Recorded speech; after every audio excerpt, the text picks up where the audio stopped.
السلام عليكم البنات، واش حوالكم؟ ان شاء الله يا ربي تكونوا بالف خير وصحه وانتم تشوفوا في الفيديو تاعنا تاع اليوم. قبل ما نبداو الفيديو تاعنا ونعطيكم الوصفه هذه الهائله تاع البوراك بالدجاج بيان سور، ما تنساوش تضغطوا على زر اللايك والاشتراك وتصلوا على رسول الله عليه افضل الصلاه والسلام. وهيا نبداو الفيديو تاعنا. دونك عندي اول حاجه راح نحضرها هي لافارس تاعنا. حطيت مقله درت فيها شويه زيت يسخن، حطيت فيها البصله حتى تبدا تذوبلي ويتغير اللون تاعها، يعني تبدا طيب بهذا الشكل اللي راكم تشوفوا فيه. راح نضيف لو بولي عاشي وراح نبدا نتك عليه بالفرشيطه باش يتحلي بهذه الطريقه. دونك نتمنى انكم تتبعوا هذا الفيديو للاخر باش تستفادوا من الطريقه تاعو وتطبقوها بكل خطواتها هكا باش يجيكم البوراك تاعكم. اذا جربتوا هذه الوصفه راح يجيكم بزاف هايل بالضمان. هنا كي نحل مليح هذاك لو بولي عاشي تاعي حنحط التوابل البسيطه تاعنا اللي هي الملح والفلفل الكحل برك، وراح نحطوا المعدنوس. دونك نكمل نخلط هذه المقادير مع بعضها مليح، وراح نزيدو نضيفوا الفلفل الحار. اللي يحب الهريسه يقدر يحط الهريسه، ما كانش مشكل، انا نحط غير الفلفل الحار. نحطوا الزيتون الخضر المقطع بهذه الطريقه، والزيتون الكحل تاني اللي نحينا له العلف تاعو وقطعناه بهذا الشكل.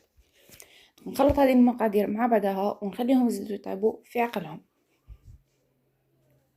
اذا جربتوا هذه الوصفه ولا وصفه اخرى ما تنساوش تخليونا في لي كومونتير.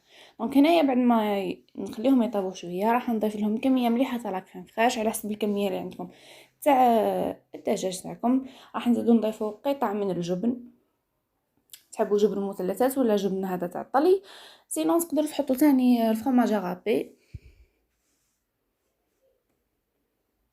هنا راح نخلطهم مليح مع بعضهم ونخليهم حتى يطيبوا في عقلهم. هذه لافارس راح تجيكم بزاف هايله، ان شاء الله جربوها ما تندموش عليها. دونك هنا راح نبدا نشكل في البوراك تاعي. راح نحط نجيب الديول تاعي هذه نحط لافارس ونزيد نحط عليها قطعه الفرماج باش نزيد في البنه تاعي. دونك هنا راني نغلق الديول تاعي كما راكم تشوفوا. طريقه بزاف سهله، خصوصا المبتدئات تبعوا هذه الطريقه، راهي يعني مشروحه بادق التفاصيل. دونك هنا راني نحط لافارس تاعي، نزيد قطعه الفرماج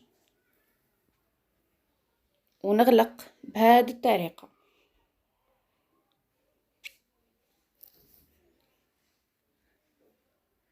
فوالا هذه هي الطريقه تاعنا. دوك نكمل كامل الكميه ونرجع لكم.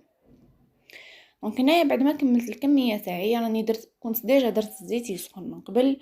الزيت ما تحطوش كميه كبيره بزاف ولا كميه صغيره بزاف، نحطو يعني كميه متوسطه تاع الزيت، نخليوه يسخن مليح ونحطو البوراك تاعنا. فوالا هنايا راكم تشوفوا باللي الكوطي التحتاني راه بدا يحمر، نقلبوه ونخليوه يطفي عقله.